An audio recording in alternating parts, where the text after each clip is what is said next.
All right. So if we break these down a little further, just to give you, just to make sure we're all on the same page when we're talking about things like artificial harmony. So here we'd have low visibility, it doesn't always surface, and it's dysfunctional. Um, things like people just, I don't know if you've read the book, it's amazing, Death by Meeting by Patrick, and I always mix up his last name, Jeff. Leone? Yes, thank you. We see this a lot.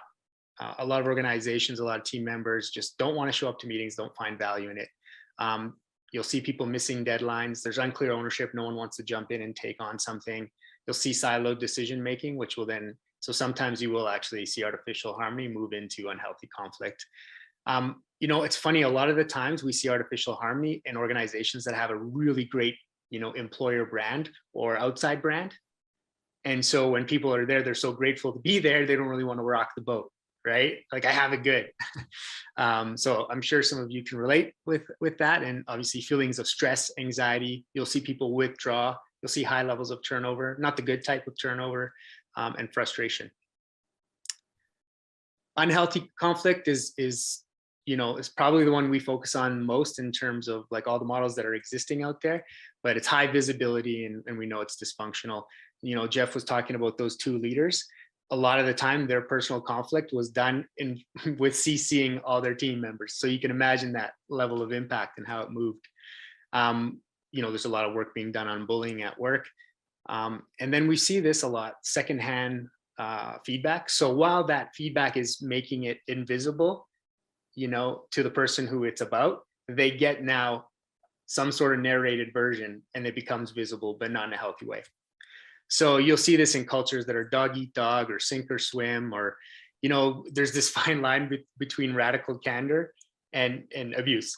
And so it's just something to look out for with unhealthy conflict and stress, trauma, pain, obviously feelings. Unintentional performance, or we also call this accidental performance.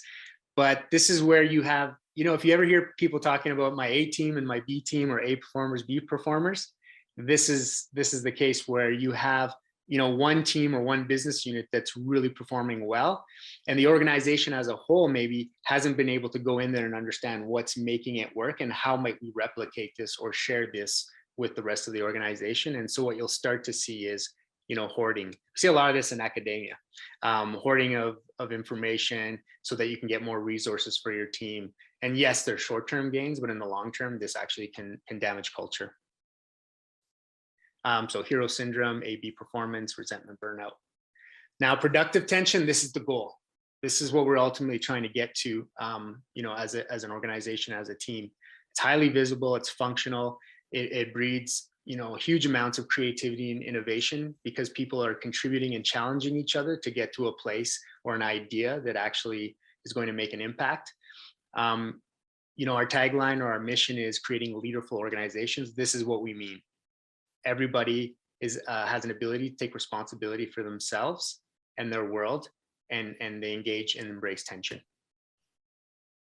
So here we see feelings of trust, safety, inclusion, confidence.